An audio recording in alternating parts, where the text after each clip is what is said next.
Ontem, o presidente da Câmara dos Deputados, Rodrigo Maia, decidiu retirar da pauta a medida provisória 910 sobre a regularização fundiária, também chamada de MP da grilagem. E nós vamos conversar a respeito disso com o professor do Departamento de Geografia da USP do Programa de Pós-Graduação em Ciência Ambiental, Wagner Ribeiro. Bom dia, Wagner. Bom dia, Glauco. Bom dia a quem nos acompanha. Wagner, isso é uma boa notícia, na verdade, uma derrota para o governo, derrota também para os ruralistas, mas para a sociedade de uma forma geral não a gente vê caducar essa MP 910 é uma boa notícia, não? Sem dúvida, o prazo limite, né, agora no dia 19, mas nós não podemos baixar muita guarda não, viu, Glauco? Porque há uma possibilidade desse projeto voltar como um projeto de lei. E aí, enfim, claro que isso vai demandar mais tempo, teremos mais tempo para discussão, mobilizar mais pessoas, travar esse debate que é necessário sobre a questão fundiária, envolvendo aí, principalmente, que país nós queremos, que modelo de país nós queremos, porque se você beneficiar quem no passado desmatou de maneira ilegal, você está, de certa forma, reconhecendo o crime, reconhecendo a ilegalidade. E esse me parece um princípio muito importante que nós não podemos abrir mão, em especial nesse momento bastante caótico que nós vivemos no Brasil, em termos políticos, né? Agora, se nós pensarmos também em termos ambientais, é muito importante pensar no seguinte, Gal, que, de fato, pensar em maneiras, em formas, né, de algum modo, estímulo do desmatamento nesse contexto me parece um erro bastante estratégico, um erro grave, né, que vai gerar aí mais pressão, principalmente sobre terras indígenas, sobre as unidades de conservação.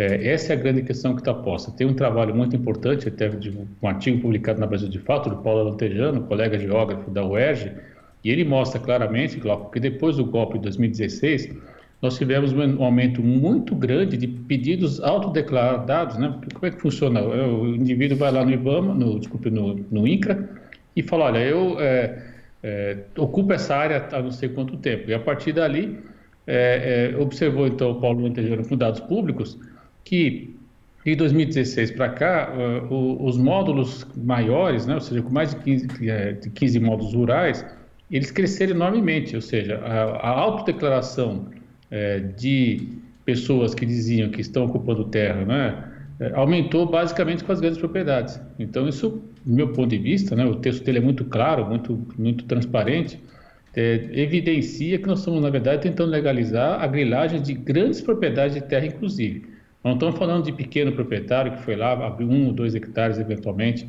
para a sua própria subsistência. Não se trata disso. Estamos falando, na verdade, de grandes proprietários que aproveitaram essa brecha. E os dados são muito transparentes, né?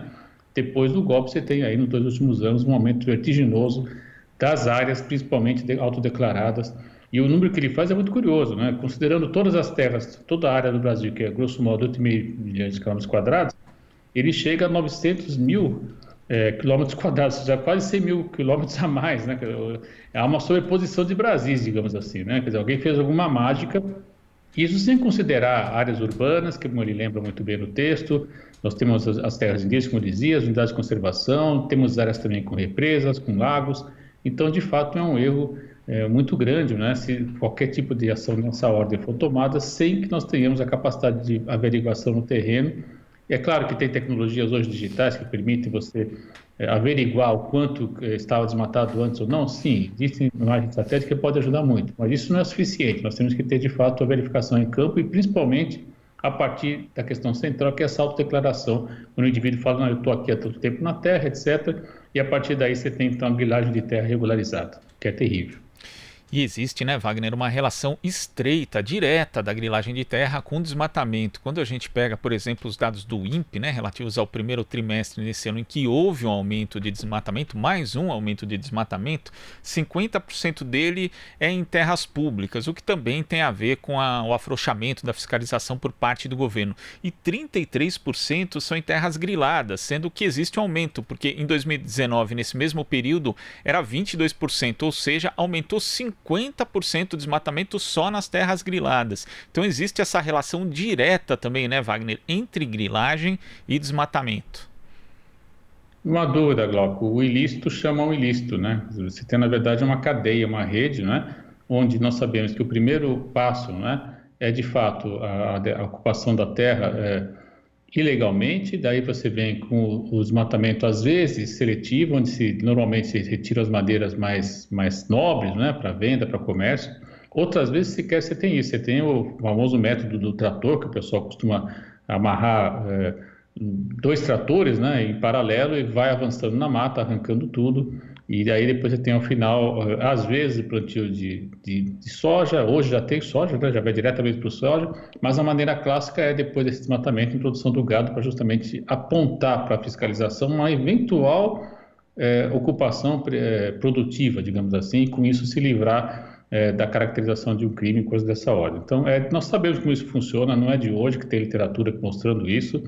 Então, de fato, querer não considerar essas questões no momento que nós estamos assistindo é, de fato, regularizar o ilícito, e isso não podemos permitir na sociedade brasileira. É preciso barrar, sem dúvida, essa questão. E aí, se voltar como um projeto de lei, quando nós vamos eventualmente discutir pequenas inserções que foram realizadas por pessoas até um módulo rural, isso é importante reconhecer também, o Brasil adota, e eu acho que é correto isso em termos geográficos, né? A cada região do país nós temos um tamanho de ocupação permitido, isso me parece adequado. Você não pode pensar em querer garantir que a pessoa subsista no Cerrado com a mesma área que ele teria que ter na Amazônia. É evidente que são sistemas naturais complexos, distintos, então isso já está reconhecido, isso é importante, de longa data. Agora, isso não quer dizer que nós devamos permitir livremente, né, essa ocupação desordenada, que aí, do meu ponto de vista, vai trazer, inclusive, novas possibilidades de pandemia. Nós sabemos que já falei isso aqui, outros colegas também têm apontado isso, a própria presença junto à mata, né, nós vamos ter certamente contato com patógenos, vírus, etc., bactérias que nós não tínhamos contato antes. Isso tudo também pode levar a agravar a situação de pandemia que nós vivemos. Então, até por essa razão, nós não devemos regularizar nada agora, porque vai ser, de certo modo, um estímulo, né? Um sinal verde para que as pessoas avancem literalmente sobre as áreas protegidas, com grilagem, chegando nesses números absurdos que você está mostrando muito bem em relação ao desmatamento. Então a gente deixa aqui esse alerta seu, né, Wagner? É preciso ficar atento, porque essa questão da regularização fundiária pode voltar sob forma de projeto de lei, então a sociedade precisa continuar vigilante. Wagner, muito obrigado aqui pela sua participação e até semana que vem. Até a próxima, agora. Conversamos aqui com o professor do Departamento de Geografia da USP e do Programa de Pós-Graduação em Ciência Ambiental, Wagner Ribeiro. Você está ouvindo Jornal Brasil Atual. As notícias que os outros não dão.